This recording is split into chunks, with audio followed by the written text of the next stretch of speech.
Hello and welcome to another episode of Anne's Garden.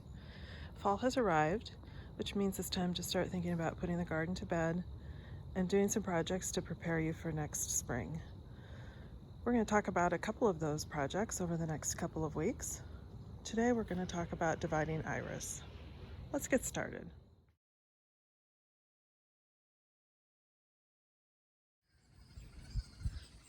Today I'm in my cutting garden. Toward the end of the season now, and I'm going to show you how I divide iris. These are German bearded iris. As you can see, they're looking a little beat down. Their season is over. You see there's a lot of brown leaves and dead leaves in there. That's not really something to worry about. It's just that they're going dormant now. They've done their job for the year and they're getting ready for the winter. So as you can see, this is a pretty full bed and they're ready for division. I wouldn't call iris high maintenance, but they're not exactly low maintenance either, because to really do well you need to divide them every 3 to 4 years depending on the variety. Now this variety, a very old-fashioned variety that I've shown in the past, is really beautiful, but it multiplies and reproduces very quickly. So it's pretty much every 3 years I need to divide it. It's not really hard. It does take some time and some planning, but I'm going to show you how that's done. And I'll also note that I have 2 separate beds of them. These are kind of a special heirloom iris. So in case a disease or an insect attacks one bed, hopefully the other bed will be okay and not contract the disease or that biggest enemy of iris, the iris borer, which I'll talk about a little bit more here in a minute. You just need a couple basic tools, a spade or shovel. Here I'm using my favorite perennial gardener shovel, some clippers, a garden knife, like this Japanese garden knife might come in handy, and then some place for the leaves that you're going to discard, like this trug or your lawn waste bag. I do not recommend composting the leaves of iris. There's too many risks for disease, so it's best to eliminate them and dispose of them.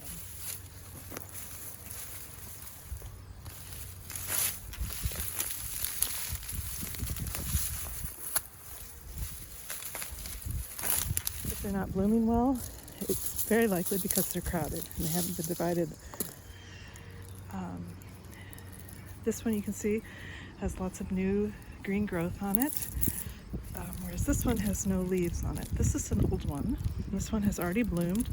They bloom once and then they don't bloom again. They produce rhizomes, offsets, and they're just very easy to pull apart like that. So this one will bloom again, but this won't. So you can just pull it off. They're usually pretty easy to just pull off like that and throw that away. It's not going to bloom again. You can see there's new roots coming off of this one, new leaves. Pull off any old leaves like that, and then you can cut the iris leaves back. I always cut them in a fan shape, but that's not really necessary. And there you go. So let me do a few more and show you how. You can see the center rhizome here has an old bloom stalk on it, so you know that one has bloomed. And has produced 2 pretty small ones, but they're still viable, they'll still work. And this is old also, so you can just pull them off like that. Like that. Throw away the old one. Eliminate the old leaves.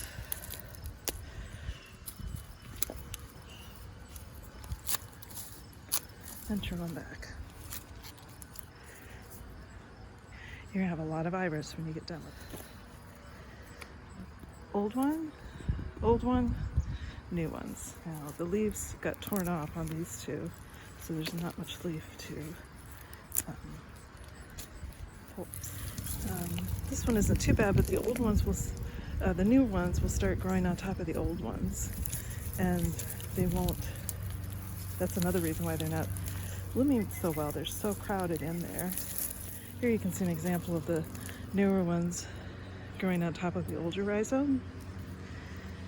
And also weeds here you can eliminate. There's something about iris beds that weeds love. They get tangled up in the extensive root system of the iris, and it's impossible to get them out unless you dig up the iris. So just start pulling these out.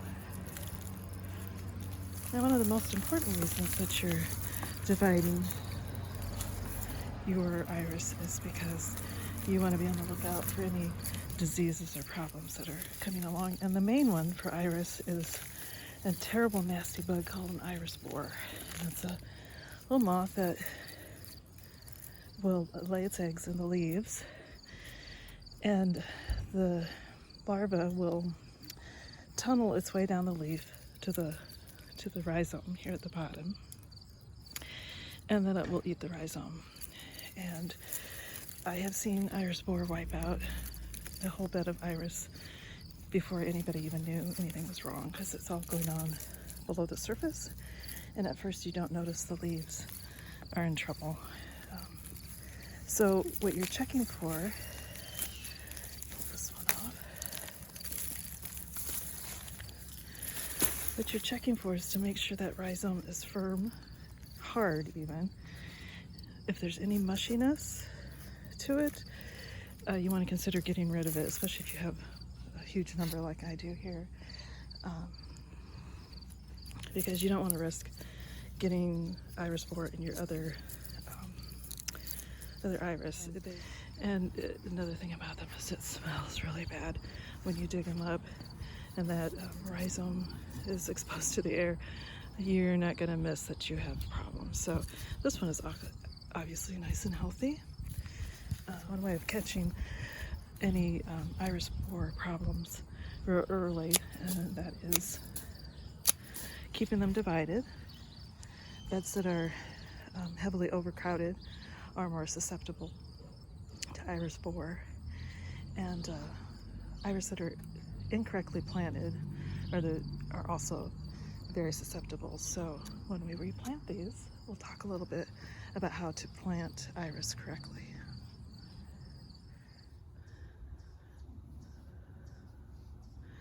You may have noticed that I keep my iris all in the cutting garden. I find they do much better there. I have tried planting them in amongst the perennials, and they just don't do as well. The bloom and the color, beautiful, in combination with other things that are blooming about the same time, like the earliest peonies, the perennial geraniums, the perennial salvias. Beautiful combination, but the iris just don't do very well.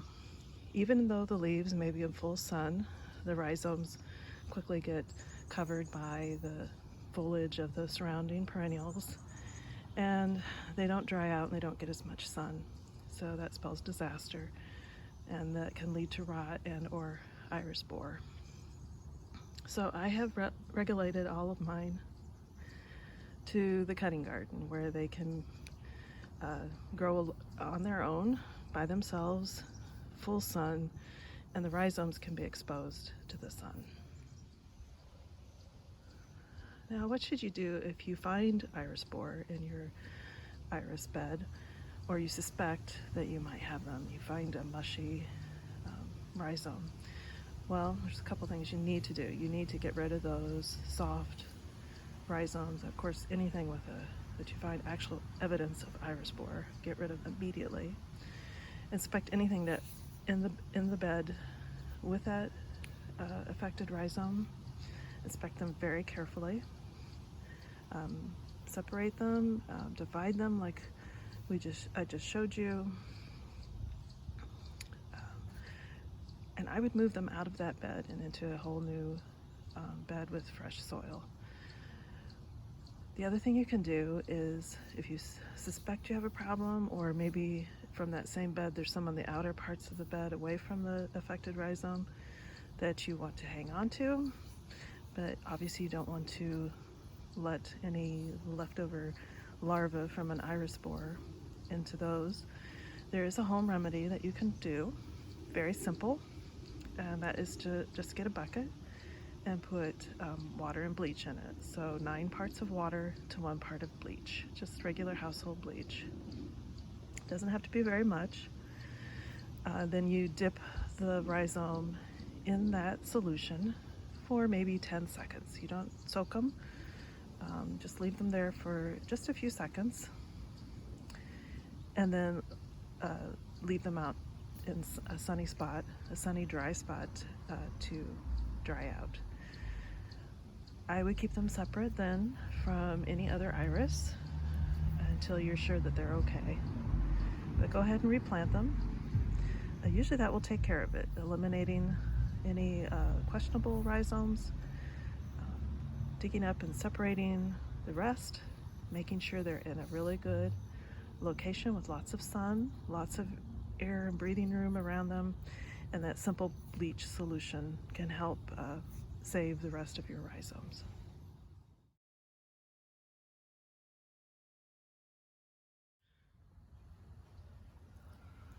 Okay, let's plant some iris. The key to successful iris is in planting them. They need as much full sun as you can give them. They need really well draining soil. So if you have clay, you're going to need to amend it with a lot of compost in order to get it to drain well. They do not do well in wet situations. They want hot and dry in the summer. The other very important thing is that you need to plant them so that the rhizome is sitting on top of the soil.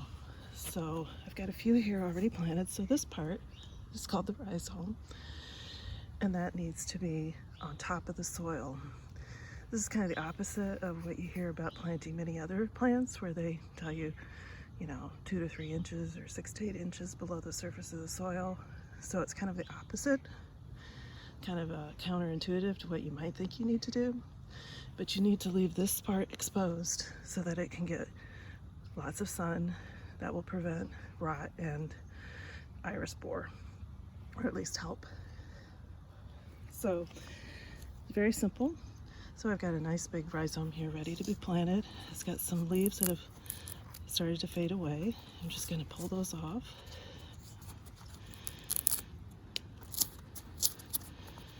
And then I'm just going to plant it right here. Now,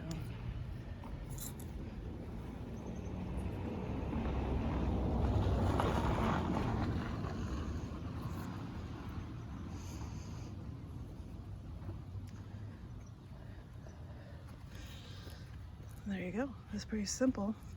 Once you have the right conditions, it's very easy to plant them.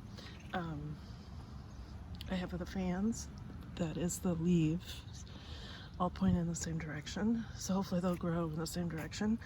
Iris kind of have minds of their own and will fill up whatever space they may have.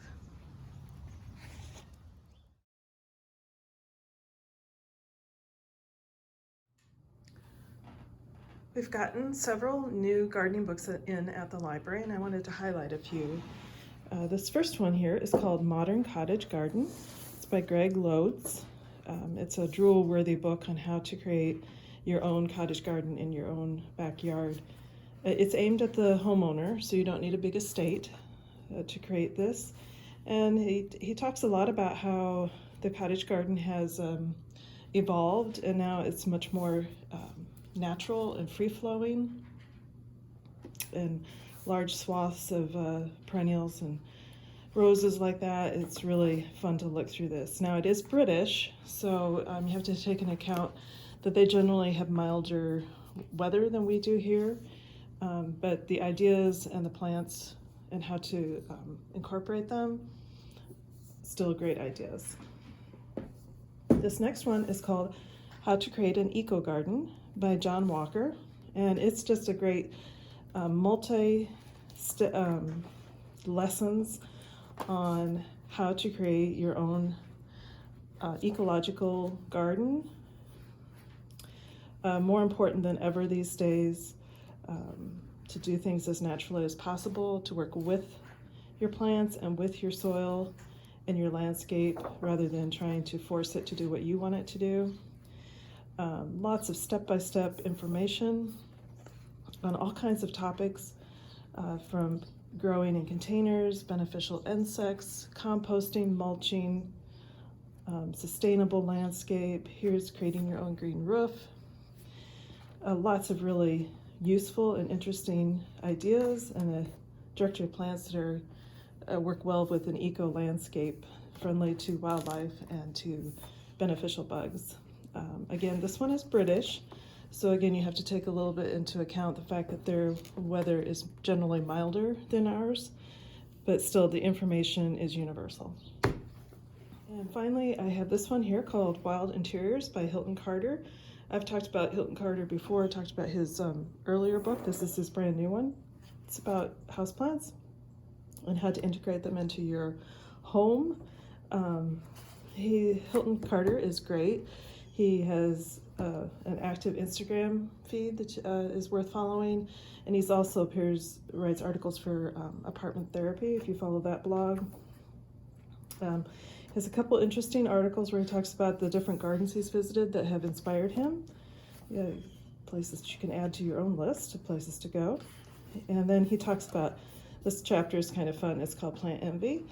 And those of you that follow interior decorating will remember 3 or 4 years ago, fiddle leaf figs just went crazy in interior decorating, and they were the it plant. Everybody wanted one, and they were hard to find and expensive. And now, of course, they're still it plants. You still see them because they're beautiful and relatively easy to grow. But he talks about what he believes will be the next it plants now that fiddle leaf figs are more common. So that's a fun article. The majority of the book, he interviews and talks to a variety of people throughout the country and how they've integrated plants into their homes, all different styles, all different kinds of interiors, and how plants have worked in there, have added to the home, made it a home. And then back here toward the back, he goes room by room and talks about how you might add plants to your home in all different areas of your home. Beautiful book, fun to read, lots of ideas. You'll be heading for the nursery to pick up more plants in no time. So those are our books this time.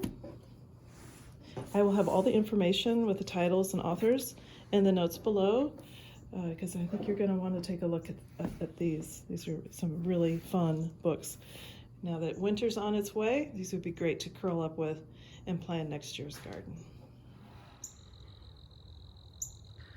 Okay, that's it for today. Thanks for watching.